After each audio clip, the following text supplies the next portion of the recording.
تمہارا تمدنی ارتقاء اس انتہا کو پہنچ گیا ہے. اب اجتماعیت جو ہے اس کا دور ہے، انفرادیت پس گئی ہے، اس کی آزادیاں ختم ہو گئی ہیں. بادشاہ کا نظام، آپ کو معلوم ہے رومن لیجنز، وہ فوجی ہوتے تھے، ان کے غرق آہن، ذرا کوئی عوام میں بغاوت ہوتی تو کس طرح کو کچلتے تھے. ایرانی فوجی کس طریقے سے کچلتے تھے. اس وقت محمد الرسول اللہ آئے اور دین حق، ایک نظام زندگی کو مکمل کر کے عطا کیا گیا محمد الرسول اللہ کو، ہر اعتبار سے مکمل. سوشل لیول پر یہ ہدایت ہے، اور اکنامک لیول پر یہ ہدایت ہے، اور سیاسی سطح پر یہ ہدایات ہیں. ایک مکمل پولیٹیکو سوشو اکنامک سسٹم کی حیثیت سے دین کو کامل کر کے محمد کو عطا کر دیا گیا صلی اللہ علیہ وسلم. الیوم اکملت لکم دینکم واتممت علیکم نعمتی ورضیت لکم الاسلام دینا.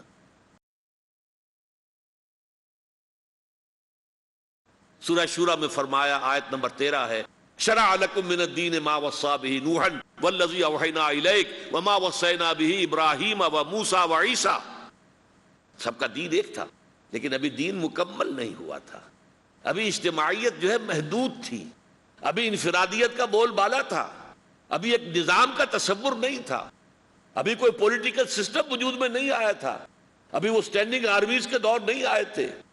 وہ دور جب آ گیا تو ایک just social order, politico socio economic system based on fair play and justice, وہ ہے جو اسلام کی شکل میں دین حق کی تکمیل کر کے محمد الرسول اللہ کو عطا کیا گیا صلی اللہ علیہ وسلم. فداہ آباؤنا و امہاتنا الیوم اکملت لکم دینکم واتممت علیکم نعمتی ورضیت لکم الاسلام دینا.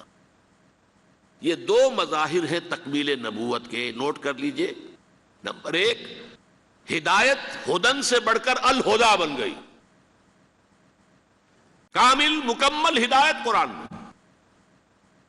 نمبر 2، دین کامل ہو گیا، الیوم اکملت لکم دینکم. یہ دونوں چیزیں حضور پر اپنے نقطہ عروج کو اور کمال کو پہنچ گئیں. یہ لینے والا حصہ جو ہے، اللہ سے لینے والا وحی، اللہ سے لینے والا دین، یہ دونوں کی تکمیل ہو گئی محمد الرسول اللہ صلی اللہ علیہ وسلم پر.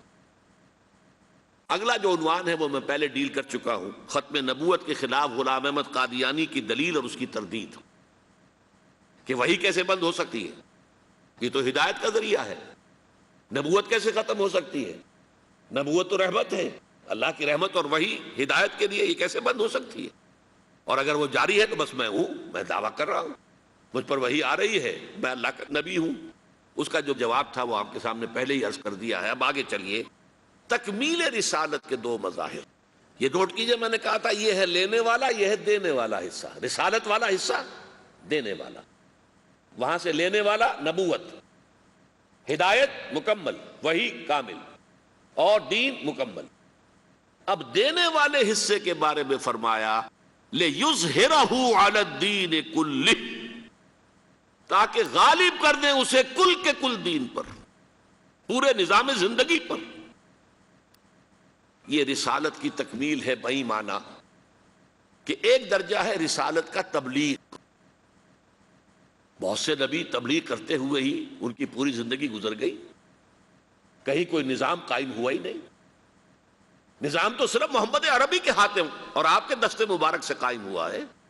حضرت ابراہیم کے ہاتھوں بھی نہیں ہوا، حضرت عیسیٰ کے ہاتھوں نہیں ہوا، حضرت موسیٰ کے ہاتھوں نہیں ہوا. لیکن یہ کہ تبلیغ حق ادا کر دیا، انہوں نے بات کو پہنچانے کا حق ادا کر دیا. لیکن ایک ہے اتمام حجت. دین حق کے ضمن میں اتمام حجت کیا ہے؟ دین کو قائم کر کے اس کی عملی شکل دنیا کے سامنے پیش کرو. ورنہ کتاب میں بہت اچھی باتیں لکھی جا سکتی ہیں، یہ یوں ہونا چاہیے، یہ ایسا ہونا چاہیے، یہ یوں ہونا چاہیے، اس کا یہ اصول ہونا چاہیے. بہت اعلیٰ، آپ اپنے دماغ سے کام لیجئے، اعلیٰ سے اعلیٰ باتیں لکھ دیجئے.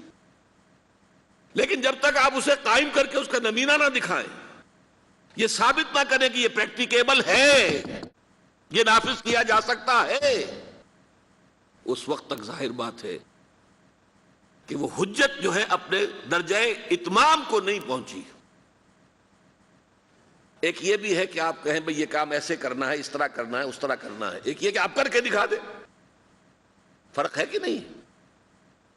لِيُظْهِرَهُ عَلَى الدِّينِ كُلِّهِ. تاکہ غالب کریں اسے پورے کے پورے دین پر. اللہ کا دین ایک complete politico socio economic system کی حیثیت سے قائم ہو جائے. دیکھیے نوٹ کیجئے، میں نے پہلے بھی نام لیا تھا، سقراط کے بعد افلاطون، افلاطون کے بعد ارسطوٹل، ارسطو. افلاطون نے ایک کتاب لکھی تھی دی ریپبلک. اس نے نقشہ کھینچا، اس طرح ہونا چاہیے، یوں ہونا چاہیے، نظام ایسا ہونا چاہیے، حکومت ایسی ہونی چاہیے، فلاں معاملات ایسے ہونے چاہیے. اور وہ کتاب اتنی وزنی ہے ایک کتاب کی حیثیت سے، حضرت مسیح سے 300 برس پہلے کی شخصیت ہے. تو گویا کہ 2300 برس سے وہ کتاب دنیا میں موجود ہے، چلی آ رہی، کتاب ختم نہیں ہوئی. ورنہ لاکھوں کتابیں چھپتی ہیں، ختم ہو جاتی ہیں، نام و نشان نہیں رہتا. کتاب تو وہی باقی رہتی ہے جس کے اندر کوئی وزن ہو، جس میں کوئی. ریپبلک آج بھی موجود ہے دنیا میں، لیکن جو نظام اس نے پیش کیا تھا ریپبلک میں، وہ کہیں ایک دن کے لیے بھی قائم نہیں ہوا. تو وہ حجت نہیں ہے. کہہ سکتے ہیں یوٹوپیا ہے، یہ خیالی جنت ہے، خیالی جنت کا نقشہ کسی نے کھینچ دیا ہے، یہ ہونے والی بات نہیں ہے. بابا کیا کہہ رہے ہو؟ اب میں مثال دے رہا ہوں بڑی سادہ سی. یہ بظاہر تو بہت اعلیٰ بات ہے، سید القوم خادمہم، قوم کا سردار تو اس کا خادم ہوتا ہے. ہاں بھائی بڑی اچھی شاعری کی ہے آپ نے، لیکن یہ ہونے والی بات نہیں ہے. سردار سردار ہوتا ہے، خادم کیسے ہوگا؟ کیا محمد نے یہ کر کے نہیں دکھا دیا صلی اللہ علیہ وسلم؟ کیا خلیفہ وقت کی حیثیت سے حضرت عمر فاروق نے اپنے کندھے پر آٹے کی بوری لے کر اور اس خاندان کو نہیں پہنچائی کہ جس کے بچے بھوک کی وجہ سے بلبلا رہے تھے؟ لاکھوں مربع میل کے اوپر ان کا حکم چل رہا ہے، اور اپنے کندھے پر. غلام نے کہا بھی کہ حضور یہ میں حاضر ہوں، میں لے چلتا ہوں. نہیں، قیامت کے دن تم میرا بوجھ نہیں اٹھا سکو گے. ایک عورت کو رات کے وقت گشت کر رہے ہیں، اور عورت کو دیکھا درد ذہن میں مبتلا ہے، کوئی اسے اٹینڈ کرنے والا نہیں، کوئی عورت نہیں، کوئی دائی نہیں. گئے ہیں فرسٹ لیڈی اپنی بیوی کو لے کر گئے ہیں، اور اس بیوی نے جا کر حضرت عمر کی اہلیہ نے جا کر وہاں دایا گیری کی. سید القوم خادمہم کر کے دکھایا کہ نہیں؟ انسانی مساوات کا نقشہ پیش کر کے دکھایا کہ نہیں؟ کہ بیت المقدس کا سفر ہو رہا ہے، اور سرکاری سفر ہے، کوئی پرائیویٹ نہیں ہے، نجی سفر نہیں ہے، کوئی علاج معالجے کے لیے نہیں جا رہے معاذ اللہ، بلکہ خالص سرکاری سفر، بیت المقدس کا چارج لینے کے لیے جا رہے ہیں. کس شان کے ساتھ؟ صرف ایک اونٹ لیا ہے. یہ نہیں کہ کوئی دستہ ہونا چاہیے، کوئی باڈی گارڈ ہونے چاہیے، کوئی جیسا کہ آج کل کہا جاتا ہے کہ کوئی باقاعدہ جو ہے ایک گروہ جو ہے ساتھ جانا چاہیے، انٹوراج جس کو کہا جاتا ہے آج کل. نہیں، ایک خلیفہ وقت ہے، ایک ان کے ملازم خادم. اور مساوات کی حد یہ ہے کہ چونکہ اسی پر راستے کا جو بھی راشن ہے وہ بھی اسی اونٹ پر ہے، لہذا ایک آدمی سوار ہو سکتا ہے، ایک وقت میں دو سوار نہیں ہو سکتے. ایک منزل حضرت عمر اوپر بیٹھے ہوئے ہیں، اور وہ خادم جو ہے وہ نکیل پکڑ کر چل رہا ہے آگے آگے. اگلی منزل میں خادم اوپر بیٹھا ہے، اور خلیفہ وقت نکیل پکڑ کر چل رہے ہیں آگے آگے. اور جب بیت المقدس میں پہنچے ہیں اور غلغلہ مچ گیا، وہاں آ گئے عمر، آ گئے عمر، آ گئے عمر، آ گئے. حضرت ابو عبیدہ عبد الجراح رضی اللہ تعالی عنہ امین هذه الامہ، وہ وہاں کے سپہ سالار تھے اس فرنٹ کے. انہوں نے دیکھا عمر چلے آ رہے ہیں، اور ایسا ہوا حساب کتاب سے کہ باری ہو گئی اس خادم کی، وہ اوپر بیٹھا ہوا ہے، حالانکہ اس نے ہاتھ جوڑ دیے تھے خدا کے لیے، لوگ کیا کہیں گے آپ مان لیجئے. نہیں، الدور دورک، نہیں، باری تمہاری ہے، یہ حساب کا معاملہ ہے، تمہاری باری ہے، تم بیٹھو. راستے میں کہیں کیچڑ بھی تھا، جوتے اپنے ہاتھ میں اٹھائے ہوئے ہیں، ایک ہاتھ میں جوتے اٹھائے، ایک میں وہ نکیل پکڑی ہوئی ہے اونٹ کی، اور چلے آ رہے ہیں عمر فاروق رضی اللہ تعالی عنہ. یہ کہانیاں معلوم ہوتی ہیں، انہونی باتیں معلوم ہوتی ہیں، لیکن چونکہ یہ پوری تاریخ ہے، یہ کوئی 5-6 ہزار سال پرانی بات نہیں ہے. 1400 برس کیا ہوتے ہیں انسانی تاریخ کے اندر؟ یہ تمام تاریخ جو ہے محفوظ ہے، ایک ایک چیز محفوظ ہے. تو محمد الرسول اللہ صلی اللہ علیہ وسلم پر رسالت کی تکمیل اس درجے میں یوں ہوئی کہ جو دین حق آپ پر کامل ہو گیا اسے آپ نے قائم کر کے نافذ کر کے دکھایا.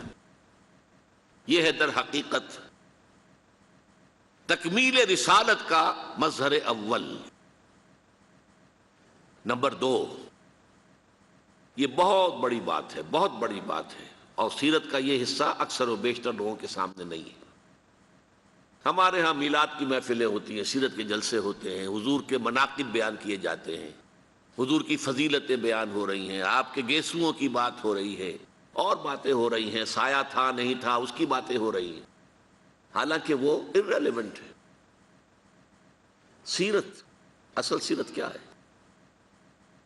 حضور نے اللہ کے دین کو قائم کرنے کی جد و جہد خالص ہیومن لیول پر کی ہے، ہیومن لیول پر۔ اس میں معجزات کا عمل دخل نہ ہونے کے برابر ہے۔ تکلیفیں جھیل کر، مصائب برداشت کر کے، فاقہ جھیل کر، زخم جھیل کر، اپنا خون زمین پر گرتا ہوا دیکھ کر، 259 اپنے جانثاروں کی لاشیں دیکھ کر، یہ مراحل طے کر کے یہ کام کیا ہے۔ ایسا نہیں ہوا بس دعا مانگی اور بیڑا پار ہو گیا، نہیں۔ 3 برس شیب بنی ہاشم کے اندر نظر بند رہے ہیں، اور طائف میں جو نقشہ ہوا ہے، رسوا سر بازارے آشوق ستمگارے، اس راہ میں جو سب پہ گزرتی ہے سو گزری، تنہا پس زندہ کبھی رسوا سر بازار۔ طائف میں کیا ہوا ہے؟ تینوں جو بڑے سردار تھے ان سے گفتگو کی ہے، انہوں نے تو ایسے جملے کہے ہیں چبھنے والے جو کلیجے کو چیر دیں۔ اور پھر جب سٹریٹ ارچنز جو ہوتے ہیں، آوارہ لوگ، آوارہ لڑکے، انہیں اشارہ کیا ذرا ان کی خبر لو، یہ نبی بنے پھرتے ہیں، نبوت کا دعویٰ کر رہے ہیں، ذرا خبر لو ان کی، اور وہ پتھراؤ کر رہے ہیں۔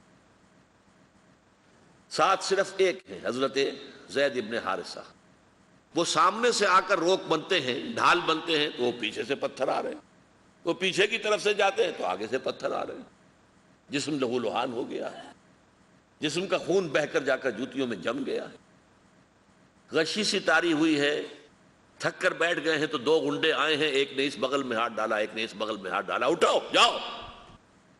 یہ نقشہ ہے، محمد عربی ہیں، سید المرسلین، محبوب رب العالمین، سید الاولین والآخرین، اور یہ نقشہ ہے، یہ ہے سیرت۔ یہ کوئی بیان نہیں کرتا، کوئی بیان نہیں کرتا۔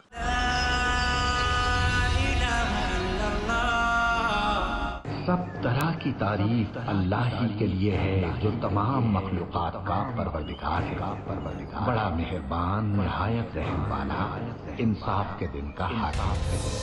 قوموں کے عروج و زوال کا پیمانہ ہے قرآن۔ اے پروردگار، ہم تیری ہی عبادت کرتے ہیں اور تجھی سے مدد مانگتے ہیں۔ انسان کو انسان بنانا ہے مقصود قرآن۔ ہم کو سیدھے رستے چلا، ان لوگوں کے رستے جن پر تو اپنا فضل و کرم کرتا رہا، نہ ان کے جن پر غصے ہوتا رہا، اور نہ گمراہوں کی۔ عالم دنیا، عالم برزخ، عالم آخرت، ان تینوں مراحل میں کامیابی سے ہمکنار کرنے والا ہے قرآن۔ الف لام میم۔ قرآن سے تعلق کیسے قائم کریں یہ جاننے کے لیے دیکھیے ہمارا پروگرام فیضان کتاب و سنت، صرف پیس ٹی وی اردو پر۔ حاصل کیجئے وہ تعلیم جو انسانیت کے لیے ہے باعث ہدایت۔ فیضان کتاب و سنت، ہر بدھ رات 7:30 بجے اور دوبارہ صبح 10:30 بجے انڈیا میں پیس ٹی وی اردو پر۔ He faces.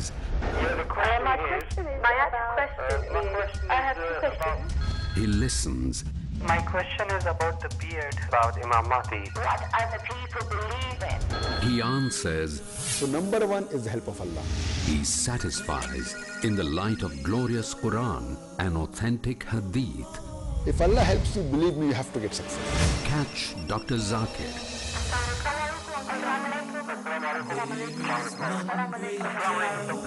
Then we have the next call, please. To get convincing and valid answers in Dial Dr. Zakir, آج رات 8 بجے اور دوبارہ صبح 10 بجے انڈیا میں پیس ٹی وی اردو پر۔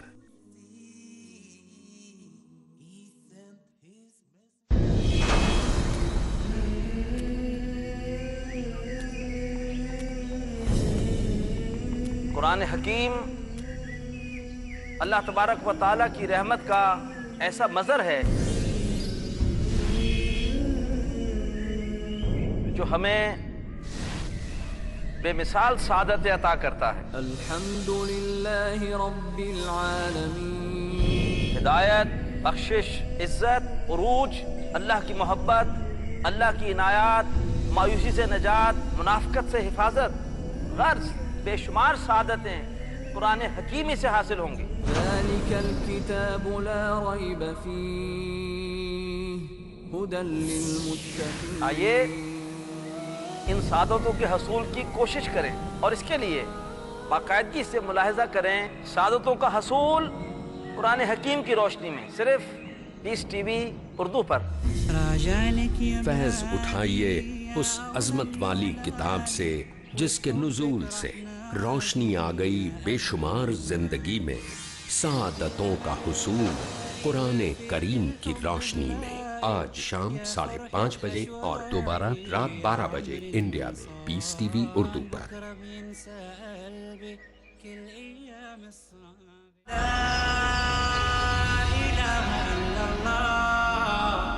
اس تکلیف کا جو پھر جو نقشہ نکلا ہے کہ پھر جو حضور کے قلب کی گہرائیوں سے جو دعا نکلی ہے، واقعہ یہ کہ کلیجہ شک ہوتا ہے اسے پڑھتے ہوئے۔ جب وہاں سے نکل کے باہر آ گئے ہیں اور ایک باغ میں تھوڑی سی دیر کے لیے سستانے کو ٹھہر گئے، وہاں آپ کے اب دعا کی ہے، مناجات کی ہے۔ اللہم الیک اشکو ضعف قوتی وقلت حیلتی وہوانی علی الناس۔ اے اللہ تیری جناب میں فریاد لے کر آیا ہوں اپنے وسائل اور طاقت کی کمی کا اور لوگوں کے سامنے جو رسوائی ہو رہی ہے اس کا۔ کہاں جاؤں، کس سے فریاد کروں؟ تیری ہی جناب میں فریاد لے کر آیا۔ الی من تکلنی، مجھے کس کے حوالے کر دیا ہے؟ الی بعید یتجہمنی اور الی عدو ملکت امری، کیا دشمن کے حوالے مجھے کر دیا جو چاہے کر گزرے؟ اندازہ کیجئے کہاں سے یہ الفاظ نکل رہے ہیں۔ لیکن پھر یہ فریاد جو ہے اس کا ٹرن کیا ہے؟ ان لم یکن علی غضبک فلا ابالی، پروردگار اگر تو ناراض نہیں ہے تو مجھے کوئی پرواہ نہیں، سر تسلیم خم ہے جو مزاج یار میں۔ حضور کی 23 برس کی زندگی جو ہے وحی کے آغاز کے بعد سے دن رات کی مشقت اور محنت، جو نقطہ سمجھنے کا ہے وہ کیا ہے؟ معجزات نہ ہونے کے برابر۔ حضور کا اصل معجزہ قرآن مجید ہے، اصل معجزہ وہ ہے۔ قرآن کے پڑھنے والے جانتے ہیں کہ قریش مکہ جو ہے وہ کہتے تھے معجزہ دکھاؤ، جیسے موسیٰ کو معجزہ ملے، جیسے عیسیٰ کو معجزے ملے۔ اللہ کا فیصلہ تھا کہ نہیں دکھائیں گے، ہمارا معجزہ قرآن ہے۔ ان معجزوں کو دیکھ کر کون ایمان لے آیا تھا؟ کیا فرعون نے مان لیا تھا؟ کیا یہودی حضرت عیسیٰ پر ایمان لے آئے تھے معجزے دیکھ کر؟ جن سے بڑے معجزے ممکن نہیں ہیں، حسی معجزے، آنکھوں سے دکھائے جانے والے معجزے تو اس سے بڑے ممکن نہیں ہیں۔ مردے سے کہا جائے قم باذن اللہ اور وہ کھڑا ہو جائے، چلنا شروع کر دے، مردہ قبر سے نکل آیا۔ یا یہ کہ گارے سے ایک پرندے کی شکل بنائی، پھونک ماری اور وہ اڑتا ہوا پرندہ ہو گیا۔ احیاء موتا اور تخلیق حیات، اس سے آگے کوئی شے ہے؟ باقی یہ کہ جو مادرزاد اندھا تھا، ہاتھ پھیرا اور اس کی بینائی آ گئی، یہ تو چھوٹی چیزیں ہیں۔ مردہ کو زندہ کر دیا، اور کیا چاہیے آپ کو؟ تو کیا ایمان لے آئے لوگ؟ لوگوں نے کہا جادوگر ہے اور جادو کفر ہے، لہذا کافر ہو گیا، مرتد ہو گیا، واجب القتل ہے، سولی چڑھا دو اس کو۔ تو اللہ تعالیٰ نے محمد کے بارے میں طے کیا کہ وہ معجزے نہیں دکھائے جائیں گے۔ ہدایت کا طالب کوئی ہے تو قرآن موجود ہے، معجزہ ہے سب سے بڑا، اور ہدایت کا طالب نہیں ہے تو بڑے سے بڑا معجزہ دکھا دو، ایمان تو نہیں لاتے۔ لیکن اس میں خاص طور پر نوٹ کیجئے، جب بنی اسرائیل کو بھوک لگی تھی اور کھانے کو کچھ نہیں تھا تو من و سلوہ نازل ہوئے تھے کہ نہیں؟ جیش العسرہ سفر تبوک، بھوک کا یہ حال اور رسد کی کمی کا یہ حال کہ 3 مجاہدین کا 24 گھنٹے کا راشن ایک کھجور. پہلے ایک شخص نے منہ میں رکھا، چوس لیا، پھر دوسرے کو دے دیا، اس نے چوس لیا، کچھ گلوکوز مل گئی، کچھ انرجی مل گئی، اللہ اللہ خیر صلی اللہ، پھر تیسرے کو دے دیا. 3 آدمیوں کے لیے 24 گھنٹے کا راشن ایک کھجور. کیا من و سلوہ نازل ہوا؟ بتائیے.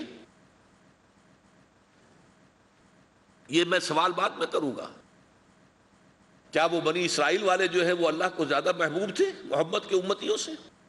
یہ سوال اپنی جگہ ہے، واقعہ اپنی جگہ ہے. غزوہ خندق کے اندر لوگوں نے فاقوں کی وجہ سے، کئی وقت کا فاقہ ہے، کمر دوہری ہوئی جا رہی ہے، تو کمر سے پتھر باندھ لیے ہیں، اپنی چادریں لے کر یہاں پتھر رکھا پیٹ کے اوپر اور چادر سے کس دیا تاکہ کمر جو ہے سیدھی رہے. پھر حضور سے آ کر فریاد کی کہ حضور اب یہ فاقہ کشی ناقابل برداشت ہو رہی، دیکھیے ہم نے یہ پتھر باندھے ہوئے. حضور اپنا کرتا مبارک اٹھا کر دکھاتے ہیں، وہاں 2 پتھر بندھے ہوئے. بہرحال اس پوری بحث کا نتیجہ کیا ہے کہ یہ معجزوں سے نہیں ہوا ہے، یہ دعاؤں سے نہیں ہوا ہے. دعائیں بھی ہوئی ہیں، کوئی شک نہیں، اللہ کی مدد بھی آئی ہے، غزوہ بدر میں آئی ہے مدد، اور مدد کا دروازہ آج بھی بند نہیں ہے. چمن کے مالی اگر بنا لے موافق اپنا شعار، اب بھی چمن میں آ سکتی ہے پلٹ کر چمن سے روٹھی بہار. اب بھی فضائے بدر پیدا کر، فرشتے تیری نصرت کو اتر سکتے ہیں گردوں سے قطار اندر قطار. اب بھی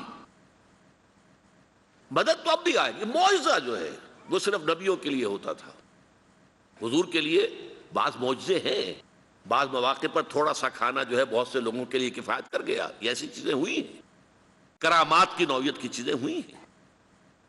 لیکن یہ ہے کہ جس طرح کا ہم وہاں دیکھتے ہیں، دھوپ پریشان کر رہی ہے تو ساتھ کے ساتھ بادل چل رہا ہے، ابر چل رہا ہے. ظل اللہ علیکم الغمام وانزلنا علیکم المن والسلوى. یہ بنی اسرائیل کے لیے ہوا ہے. 6 لاکھ کا قافلہ، 6 لاکھ تھے بنی اسرائیل جو مصر سے نکلے تھے، 600,000. اور یہ قافلہ جب چلتا تھا کتنا بڑا ایریا ہوتا ہوگا، اور اس کے اوپر وہ صاحبان کی طرح جو ہے مسلسل وہ ابر ساتھ کے ساتھ جا رہا ہے. یہاں تو نہیں ہوا. یہاں جو کچھ ہوا ہے میرے الفاظ نوٹ کیجئے، زمین پر قدم بقدم چل کر ہوا ہے. عام انسانی سطح پر ہوا ہے، محنت سے ہوا ہے، مشقت سے ہوا ہے، تکلیفیں جھیل کر ہوا ہے، مصائب برداشت کر کے ہوا ہے، آزمائشوں میں سے گزر کر ہوا ہے، امتحانات میں سے گزر کر ہوا ہے. حضور کا اپنا خون 2 مرتبہ گرا ہے. ویسے تو یہ کہ حضور صلی اللہ علیہ وسلم کی تو اپنی خواہش یہ تھی، لَوَدِدْتُ أَنْ أُقْتَلَ فِي سَبِيلِ اللَّهِ ثُمَّ أُحْيَا ثُمَّ أُقْتَلَ ثُمَّ أُحْيَا ثُمَّ أُقْتَلَ. میری بڑی خواہش ہے میں اللہ کی راہ میں قتل ہو جاؤں، پھر زندہ کیا جاؤں، پھر قتل کیا جاؤں، پھر زندہ کیا جاؤں، پھر قتل کیا جاؤں. لیکن اللہ کے رسول قتل نہیں ہو سکتے. یہ